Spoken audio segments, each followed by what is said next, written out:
Well, hello. Welcome back to another edition of Coffee with Stephen. This particular blog entry is a little bit more somber than most. Last week we had the incident take place in Florida, and I had originally drafted the blog, which you guys are about to read. But Sandy and I thought that it was important to get a message out to all of you. So many of you received an email from us the day after the events, kind of explaining some of our thoughts. This blog entry sort of further expands on some of the things that I have been hearing that quite candidly are, in my opinion, deeply disturbing.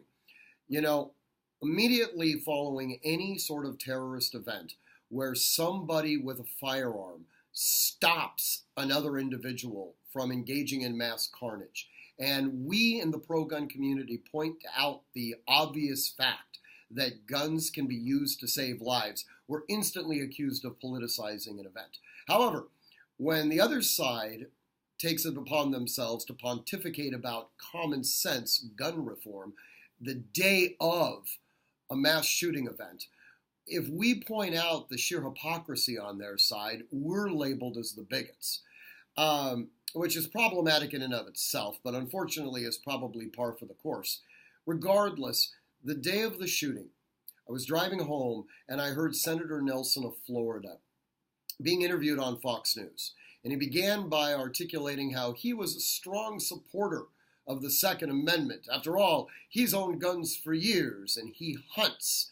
But who needs an AR-15 to go hunting?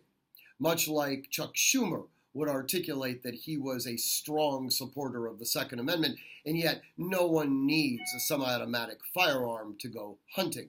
The Second Amendment to the Constitution was not ratified so that the framers could ensure that the citizens of the United States had access to a recreational activity. That all notwithstanding, one of the things that really bothers me is that whenever we have an abuse of an amendment, other than the second, we don't call for the immediate repeal of that amendment. Hundreds of thousands of people have died because of the Fourth Amendment to the Constitution. At least hundreds have died because of the First Amendment to the Constitution.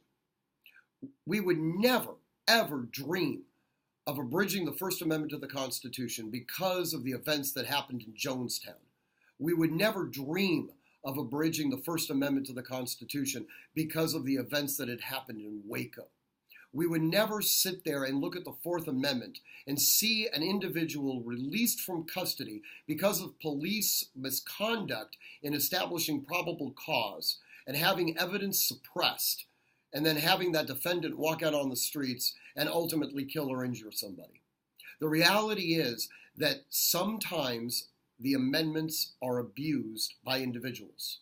We would not call for a repeal of that amendment.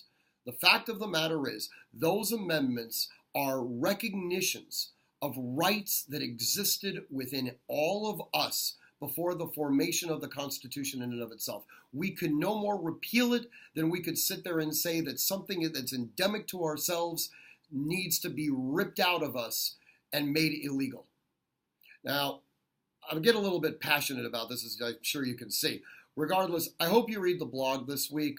I hope that if you have any issues with what I've said, you contact me. If you want to talk about it, please contact me. If you want to yell at me, please contact me.